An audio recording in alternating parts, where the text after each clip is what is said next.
Astagfirullah, ini meninggal lagi ya. Dan ya Allah, dan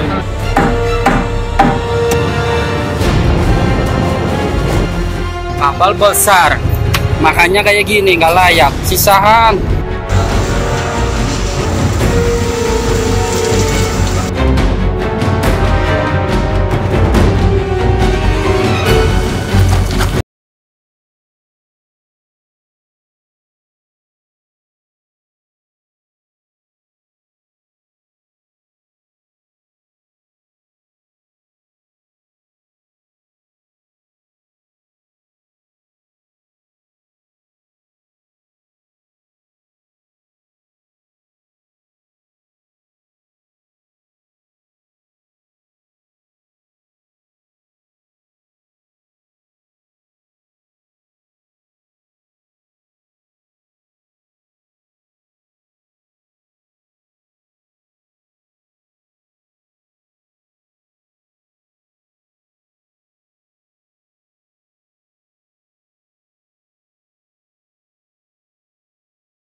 Semboyan Jelesova Jaya Mahe atau di Laut Kita Jaya sepertinya tak berlaku bagi ABK Indonesia yang bekerja di kapal ikan milik asing. Data Serikat Buruh Migran Indonesia mencatat selama 2020 setidaknya ada 12 ABK Indonesia yang meninggal di tengah laut. Penyebabnya beragam, mulai dari kerja paksa, kecelakaan kerja, hingga sakit akibat pola hidup yang tidak layak. Dari 12 ABK yang meninggal, 5 orang berhasil dipulangkan dan sisanya masih hilang hingga hari ini.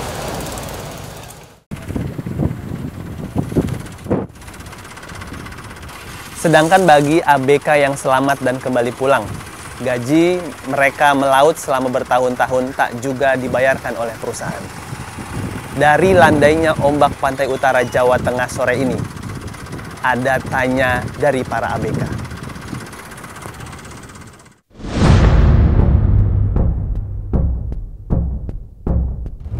Ironi ABK asal Indonesia membuat kami berusaha mengetahui lebih dalam nasib ABK.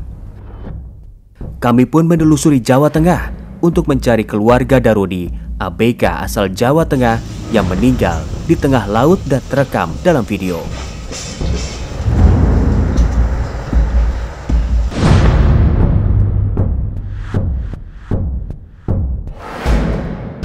Dari orang tua Daroni, kami dapat cerita bagaimana putra mereka meninggal di tengah lautan.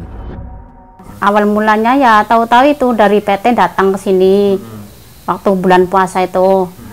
Katanya itu anak saya meninggal dunia pada hari Selasa.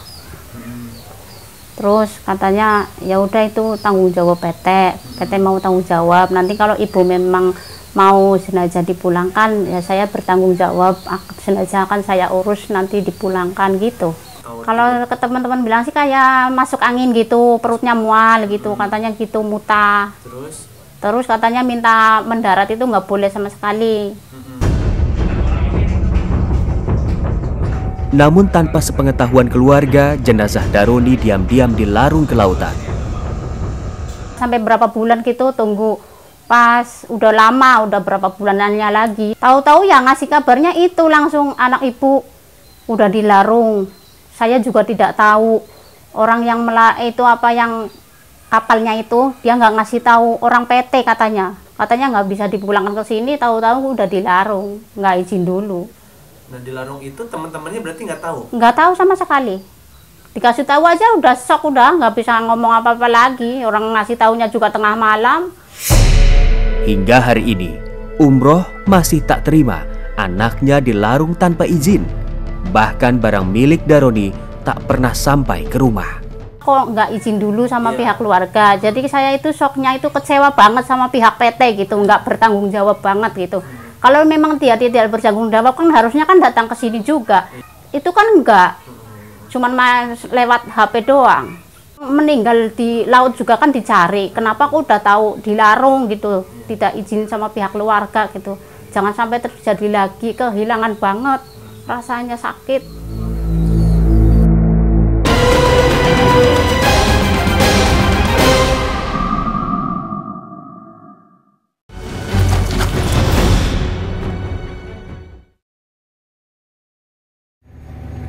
Kapal besar, makanya kayak gini nggak layak buat orang Indo. Gimana? Buat peringatin aja lah buat orang Indo, jangan sampai kesini makan kayak gini, sisahan.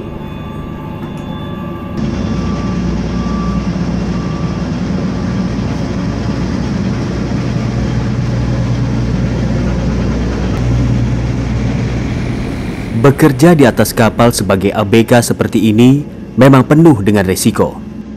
Karena itu setiap perusahaan penyalur ABK berkewajiban mengasuransikan para ABK-nya.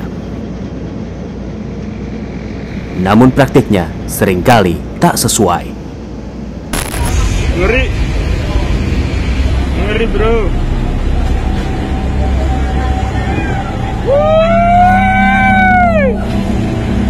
Badai. Gas bersolar.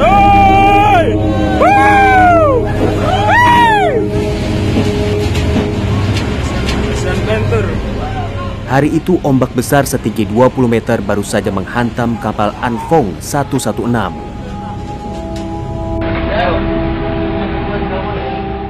4 ABK kapal meninggal dunia, termasuk Amdan Muslih meninggal seketika. Ya Allah, astagfirullah, ini meninggal lagi ya Allah. 2 orang Indonesia. Dan ya Allah, dan ya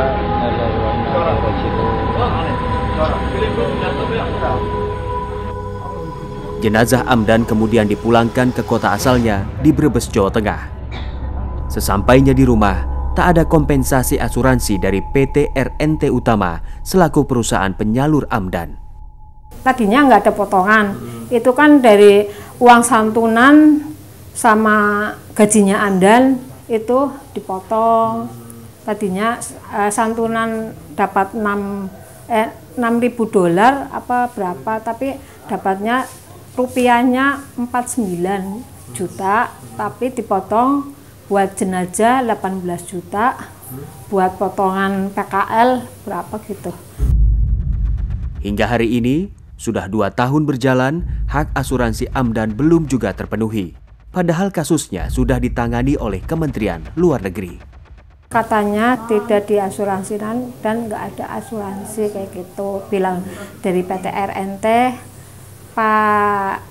Pak Jenal Arifin, iya Pak Jenal. Bilangnya begitu ya? Iya. Padahal teman-teman dia yang bareng yang meninggal itu sudah dapat keluar semuanya.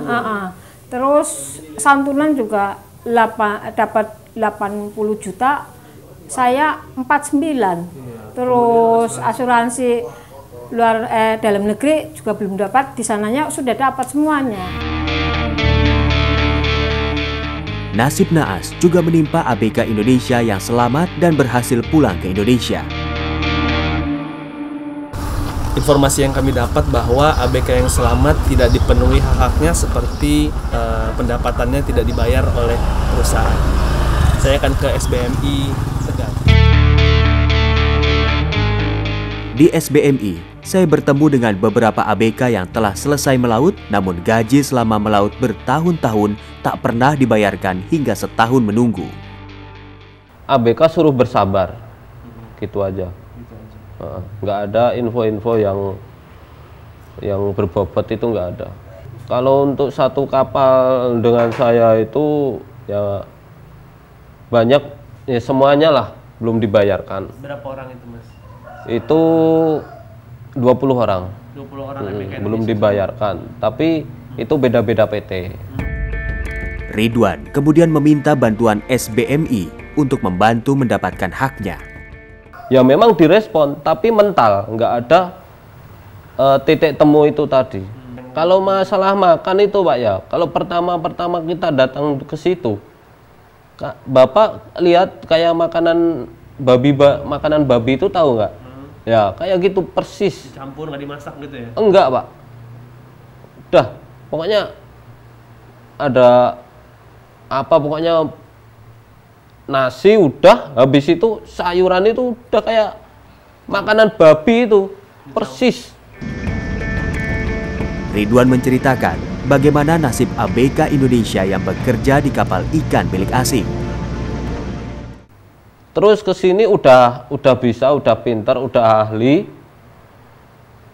Kita istirahat cuman 6 jam. Berarti sisanya 18 jam itu kerja. Sama kayak budak. Jadi udah strata paling bawah gitu ya? Iya. Kalau disuruh, yang disuruh iya duluan. Iya Pak. Kalau ada orang Cina di situ, nggak ada yang ibaratnya duluan ke sana ngangkat gitu, nggak ada. Ada juga nyuruh-nyuruh. Ada juga nyuruh-nyuruh pakai perkataan, kadang kalau dia nggak suka cibamu. Kerja yang begitu berat dan tekanan mental pada ABK berakibat melemahnya daya tahan tubuh hingga mengakibatkan mereka rentan mengalami kecelakaan saat bekerja.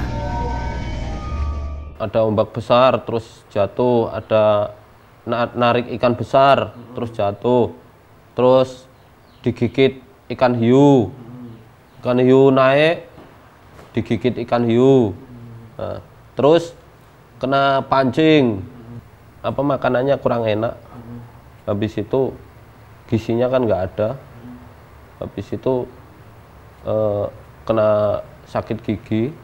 Nah, sakit gigi luar biasa, habis itu dia sakit bengkak-bengkak itu, habis sakit bengkak-bengkak mereka nggak tahan, udah sampai jantung, udah meninggal langsung.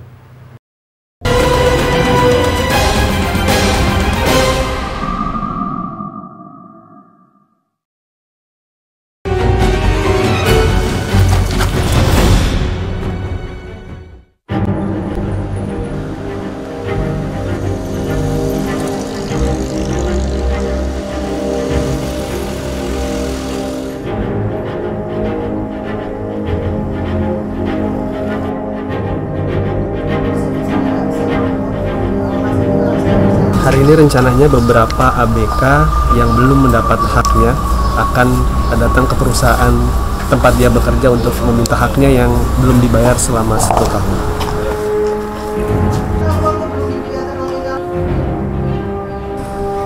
Hari ini rencananya para ABK akan mendatangi perusahaan penyalurnya untuk meminta haknya.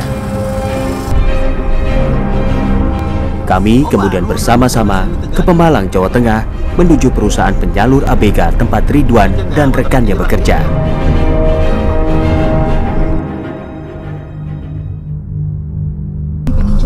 Kiri apa kanan?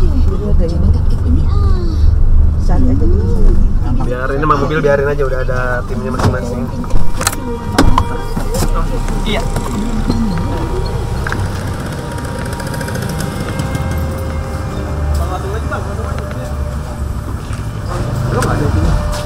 Sesampainya di perusahaan, kami diminta menunggu di luar. Sementara ABK dengan perusahaan melakukan pertemuan secara tertutup. Apa-apa, nggak usah. Biar inilah. Udah Pak, sini aja Pak. Ya sini aja lah Pak. Pakai aja. Saya pasang terus. Masih proses. Masih nunggu. Jadi yang 2 orang ini yang dibayar, yang dulu mengadu belum dibayar. Dibayar secara cash atau mau dibayar secara cash. Oke. Kita kan sudah koordinasi sebelumnya dengan Kemenlu bahwasanya mereka itu seharusnya sudah dibayar.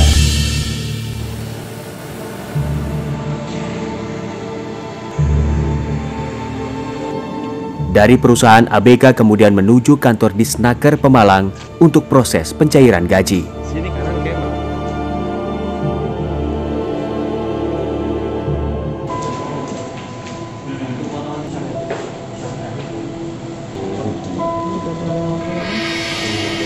kayak siap. Bro, lihat sini dong bro. Lu terima lo kabar. Lu terima. Oke. Ah ya bener nih tanda terimanya nih.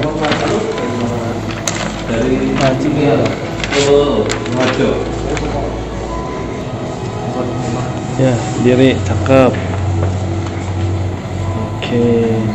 Berapa total itu mas? 46.900.000. Oh siap, mantap. Dan halaman. Saat ini saya berada di Disnaker Kabupaten Pemalang menyaksikan proses penyelesaian tundaan penyelesaian gaji ABK yang terlantar selama setahun. Pada hari itu, gaji kedua ABK yang selama setahun tak dibayarkan akhirnya keluar.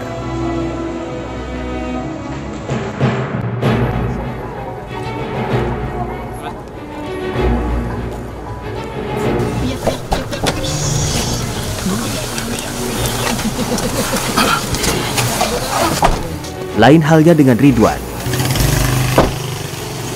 Ruli, seorang ABK yang baru saja pulang melaut, harus berjuang lebih karena perusahaan penyalurnya kabur. Hari ini, kami menelusuri kantor baru perusahaan tempat Ruli dipekerjakan.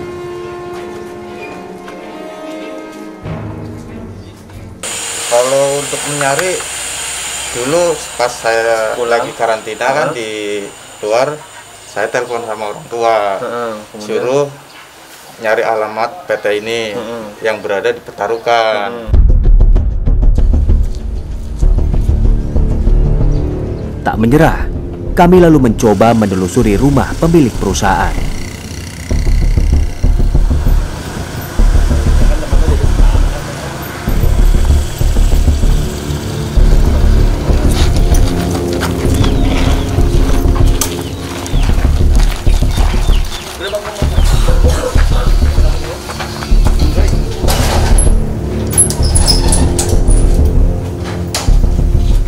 Beruntung, kami bisa bertemu Rinto, direktur perusahaan.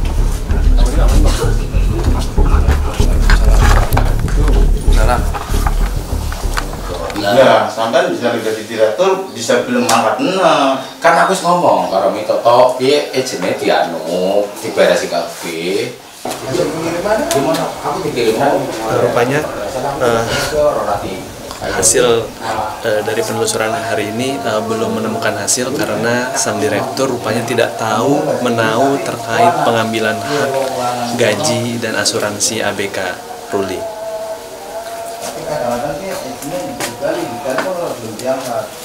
orang gue maksudnya aku bukti sampai gaji sampai Setelah dia sadar perusahaan tidak ada, ya perusahaannya itu hilang. Nah ini kan sangat kesulitan ABK untuk mencari. Banyak ABK yang pulang, baik yang kondisi meninggal ataupun yang tidak meninggal, banyak hak yang belum terpenuhi.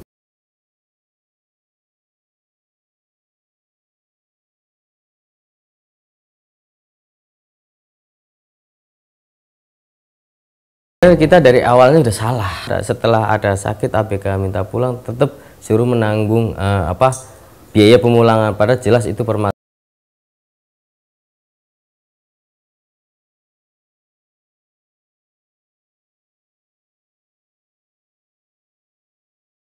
Tidak ada namanya branding backup atau menutup. Saya kira itu sudah suatu kesalahan. Nah, itu kenapa diabaikan sehingga masalah ini terus terjadi seperti itulah.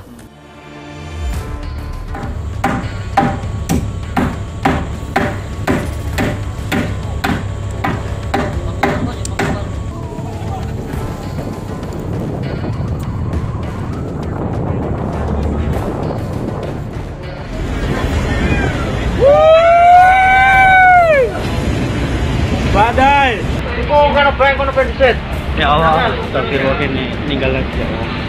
2 orang Indonesia. Dan ya Allah, dan ya Allah,